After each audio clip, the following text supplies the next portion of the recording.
Bismillahirrahmanirrahim. Assalamualaikum warahmatullahi wabarakatuh. Hari ini kita akan belajar tentang statistik ya. Ini adalah bab baru yang akan kita pelajari. Jadinya pada konsentrasi kita pada pelajaran hari itu adalah tentang statistika. Tapi konsentrasinya itu berada pada ini, penyajian data ya. Jadi statistika tapi penyajian data. Karena setelah ada penyajian data, ada namanya itu analisis data ya. Analisis data, setelah analisis data itu ada ini penarikan kesimpulan.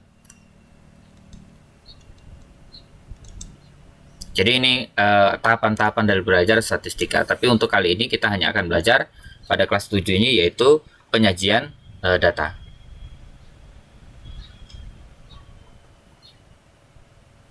Nah, diagram ini kalau kalian pernah lihat ya, gambar seperti ini itu ada di keuangan ya. Misalnya ada di saham nih, bentuknya gini. Baik dalam bidang ekonomi maupun perbankan, kurs mata uang salah satunya, jadi ada naik, ada turun gitu ya. Nah, kata kuncinya pada pembelajaran kita kali ini itu ada 3, yaitu ada diagram batang, ada diagram garis, dan diagram lingkaran. Jadi 3 ini akan kita pelajari pada bab ini. Kompetensi dasarnya yaitu menganalisis hubungan antara data dengan cara penyajiannya, tabel, diagram garis, diagram batang, dan diagram lingkaran. Kemudian menyajikan dan menafsirkan data dalam bentuk tabel, diagram garis, diagram batang, dan diagram lingkaran. Nah, gitu ya. Nah, secara peta konsep bentuknya seperti ini. Jadi kita akan belajar statistik. Nah, yang kita pelajari itu ya ini penyajian datanya, pengumpulan datanya pun tidak kita bahas, pengolahan datanya juga nggak kita bahas. Jadi hanya penyajian data. Jadi bagaimana data itu disajikan lewat diagram dan lewat tabel. Nah, diagram ini dibagi dengan 3, ada diagram batang, ada diagram garis, dan diagram lingkaran. Jadi ini yang dipahami. Jadi kalau kalian mau belajar ini, ya udah. Intinya sih ada 3 nih ya, ada diagram batang, garis, lingkaran, sama tabel. Nah, itu. Kalau kita teruskan lagi, nah ini ada tokoh kita pada bab ini, yaitu Carl Pearson 1857 sampai 1936 adalah kontributor utama perkembangan awal statistika hingga sebagai disiplin ilmu tersendiri yang mendirikan jurusan statistika terapan di Universitas College London pada tahun 1911.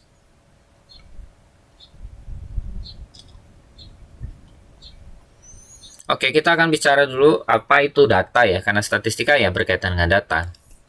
Nah, data itu adalah kumpulan dari datum.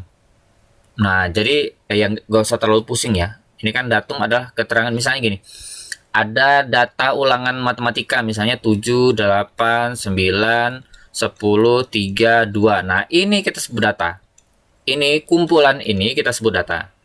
Tapi kalau satu-satu ini kita sebut dengan datum. Cuman istilah saja, tidak perlu dipahami secara mendalam, hanya istilah saja.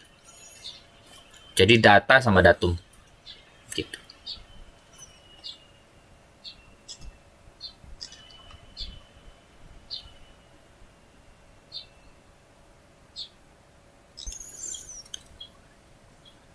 Sekarang kita akan bicara tentang masalah ya.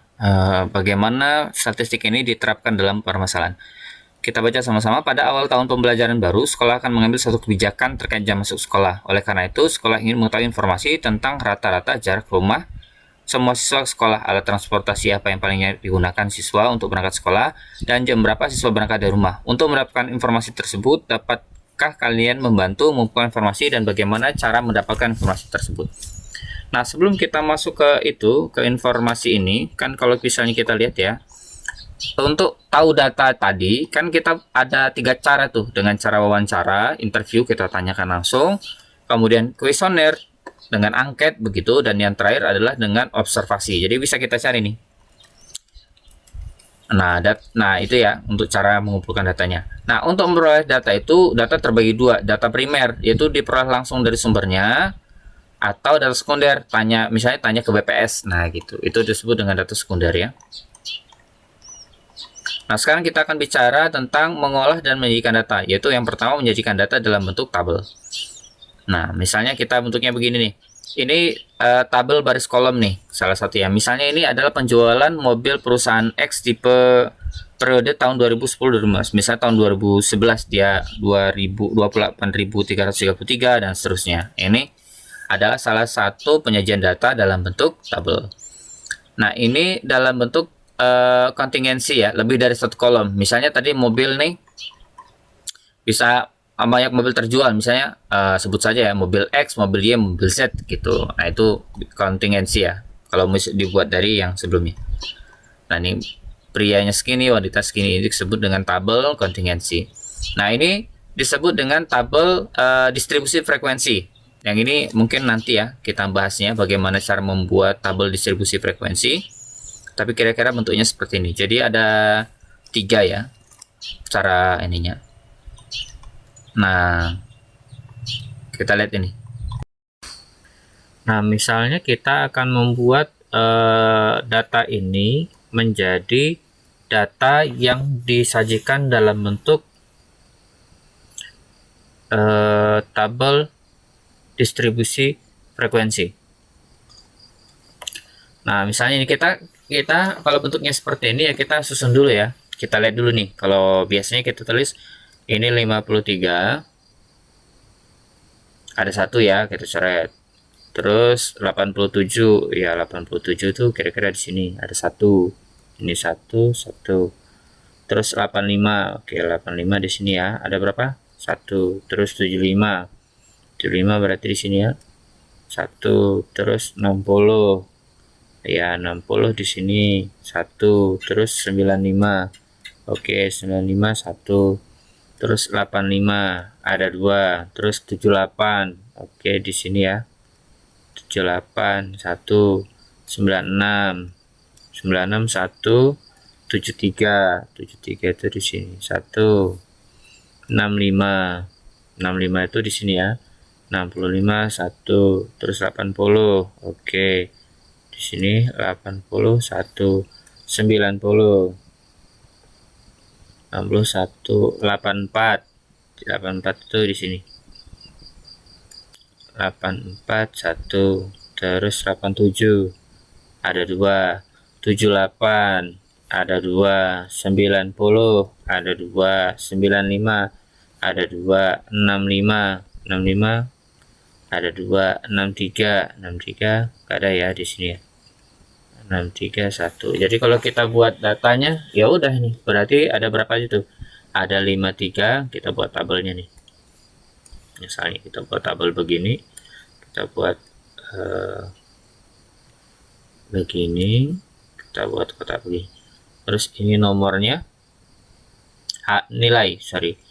Ini nilainya, ini jumlahnya. Jumlah lah, nilainya berapa tuh? Pertama 53, ada berapa? 1. Terus 60 ada 1. Terus 65 ada 2. Terus 63 dulu dong. 63 ada 1. Ini terus 63 ada 1. 65 ada 2. 73 ada 1. 78 ada 2. Kemudian 85 itu ada 2, kemudian 87 ada 2, kemudian 85 ya ada 2, 87 ada 2, 84 enggak ada tuh. Berarti 84 di sini ya. 84 ada 1. Oh, ini kurang nih. Ini berarti dihapus dulu. Habis 78 80 dulu ya. 78 80. 78 81 84 1 85 1 87 85 2 87 2, kemudian 90 2 95 2, kemudian terakhir 96 1. Nah, kalau dibuat tabel bentuknya seperti ini, tabel distribusi frekuensi. Dipahami ya, ini caranya membuat tabelnya.